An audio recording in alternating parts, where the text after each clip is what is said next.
Dalam suatu reaksi, itu biasanya terjadi yang namanya aliran kalor. Jadi maksudnya, ada suatu reaksi yang menyerap kalor dari lingkungan. Kemudian ada kalanya juga suatu reaksi melepaskan kalor ke lingkungan. Ya. Nah, aliran kalor yang diserap atau dilepaskan dalam suatu reaksi, itu disebut dengan yang namanya kalor reaksi. Jadi kalau kita definisikan, kalor reaksi adalah besarnya kalor yang diserap atau bisa juga yang dibebaskan dalam suatu reaksi kimia.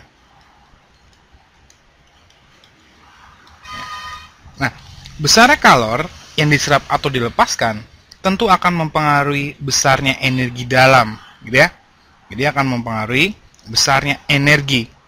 Nah, sekarang bagaimana pengaruhnya terhadap energi dalam sistem, gitu ya? Pengaruh terhadap energi sistem. Nah, ini tergantung dari suatu sistem itu bekerjanya pada kondisi yang bagaimana. Oke, yang pertama, jika dia bekerja pada kondisi volume tetap. Ini sering disebut dengan namanya isohor, ya.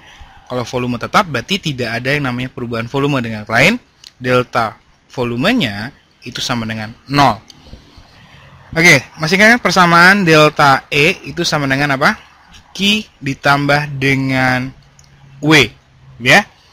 Nah, di mana W itu kan persamaannya adalah kalau dia melakukan usaha, berarti rumusnya adalah min P dikali dengan delta V.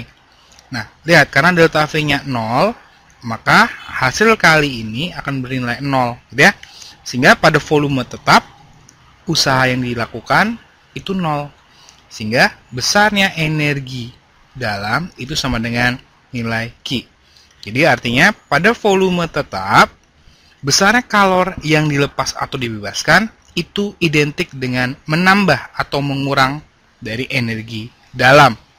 Jadi langsung menunjukkan besarnya perubahan energi dalam. Ya, jadi langsung menunjukkan besarnya delta E. Nah, tapi nggak semua reaksi berlangsung pada volume tetap. Ada juga nanti suatu reaksi berlangsung pada tekanan yang tetap. Nah, sekarang kalau pada tekanan tetap, berarti P-nya yang tetap, gitu ya. Nah, tadi kan dari persamaan, harga delta E itu sama dengan Q ditambah dengan W.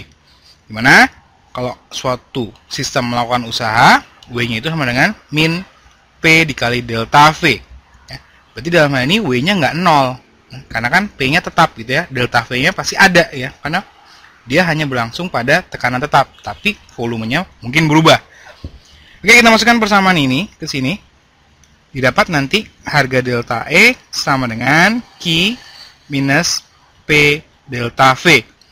Nah, dalam hal ini, kalau diukur pada tekanan yang tetap, maka nilai delta E atau nilai Q itu tidak langsung menunjukkan perubahan energi dalam sistem, gitu ya.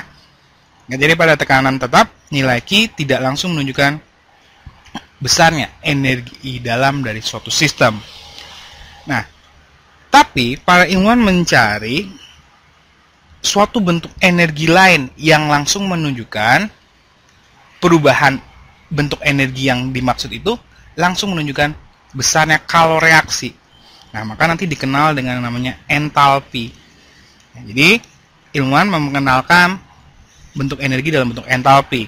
Ya, di mana besarnya entalpi ini dilambangkan dengan H. Ya, sama juga entalpi ini nilainya tidak bisa ditentukan secara pasti.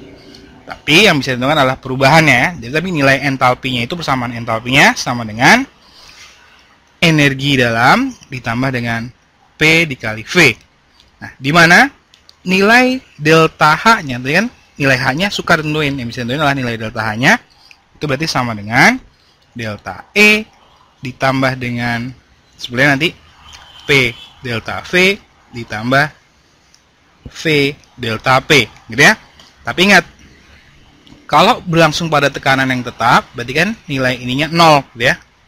Sehingga harga delta H sama dengan delta E ditambah dengan P dikali delta V. Kemudian, Masih ingat? Kalau kita masukkan persamaan ini ke sini, maka ya dapat kan harga delta H sama dengan deltanya ganti dengan ini. Maka Q min P delta V kemudian ditambah P delta V. Kan berarti ini hilang ya.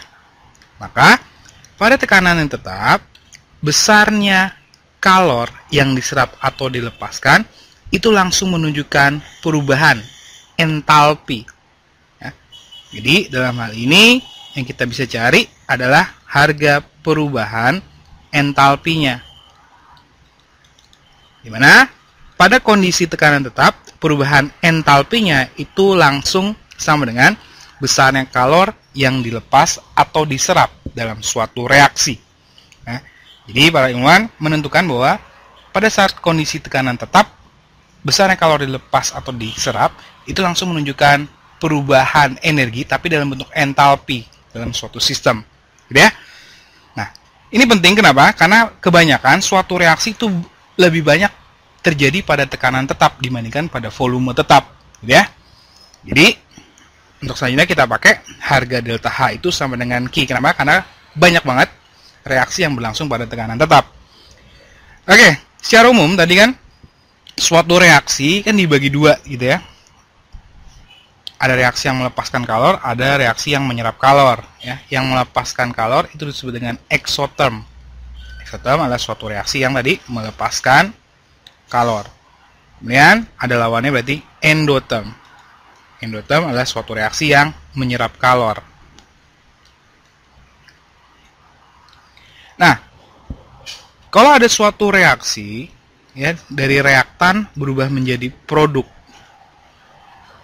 Nah, reaksinya itu melepaskan kalor. Jadi kalau misalkan ini adalah energi dari reaktan, kemudian dari reaktan melepaskan kalor, sehingga berubah menjadi energi produk. Ini katakanlah entalpi dari produk. Nah tadi, sama seperti energi dalam, entalpi itu sendiri juga merupakan fungsi keadaan. Di mana harga delta H ini hanya ditentukan dari keadaan akhir dan keadaan awal. Nah, berarti kalau kita tentukan berapa nilai harga delta H ini, berarti kan entalpi produk dikurangi entalpi reaktan. Kalau kita perhatikan, dari reaktan mengeluarkan kalor sehingga berubah menjadi entalpi produk. Maka kesimpulannya adalah pasti entalpi dari reaktan itu lebih besar dibandingkan entalpi produk. Kenapa? Karena pada saat produk sudah dikeluarkan sejumlah kalor. Nah, berarti karena entalpi reaktan lebih gede daripada produk, nilai selisih ini akan bernilai negatif. Jadi reaksi exotherm itu biasanya ditandai dengan harga perubahan entalpinya atau harga deltanya bernilai negatif. Itu menandakan bahwa dalam reaksi tersebut energi dalam sistem itu cenderung berkurang. Ya. Sebaliknya, kalau suatu reaksi menyerap kalor disebut dengan endotherm, berarti kalau dari reaktan berubah menjadi produk, gitu ya. Berarti misalkan ini entalpi dari reaktan HR, gitu ya. Terus dari sini menyerap kalor, berubah menjadi entalpi produk.